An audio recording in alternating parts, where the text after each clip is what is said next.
Art is often a visual medium. Paintings and sculptures are locked away behind glass, and we are told to admire them without touching. But what would you do if you couldn't see the art in front of you? One organisation is tackling those issues head-on. According to NHS statistics, living with a visual impairment is the reality for over 2 million people in the UK. Yet many sighted people are still ignorant to how the visually impaired perceive art and the world around them. Well, Vision Norfolk is challenging the preconceptions around sight loss.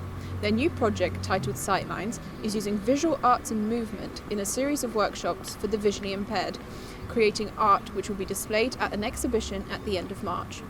The art ranges from paintings and portraits to creative writing and movement. I came along here to the Cow Tower in Norwich to find out just what it's all about. This was perhaps the most interesting workshop that I attended.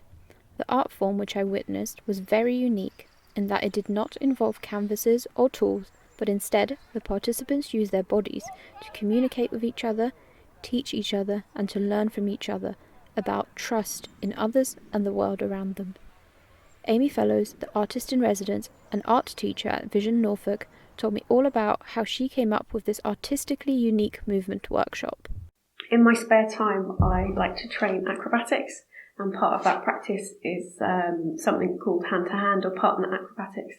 And one of the warm-ups that we do is all about trusting your partner and making sure that they understand the responsibility for having to care for another person.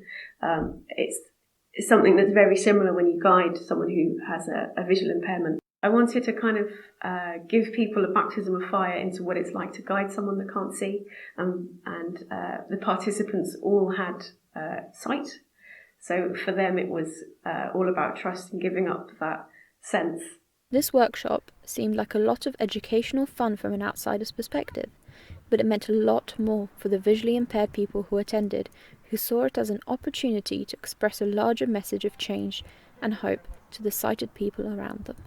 I think there's a lot of, I'd say, scepticism, prejudice, I'm not entirely sure what the right word is, about visually impaired people. I mean, the attitudes that I met when I became visually impaired, which was quite a long time ago now, 1996, are still prevalent. I think we're getting a little bit more, people are more accepting. They assume that blind means completely blind, that therefore if you've got a camera you must be faking it, you're not really blind. They're not sure what you can do, what you can't do.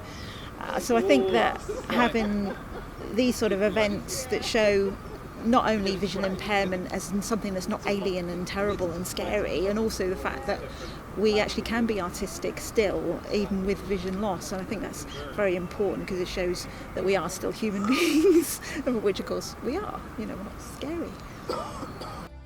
Luckily, I did get a sneak peek at some of the art created at the other workshops before the COVID-19 lockdown forced the final exhibition to be cancelled. I was highly impressed at the quality and beauty of the pieces and at the larger message that they spread.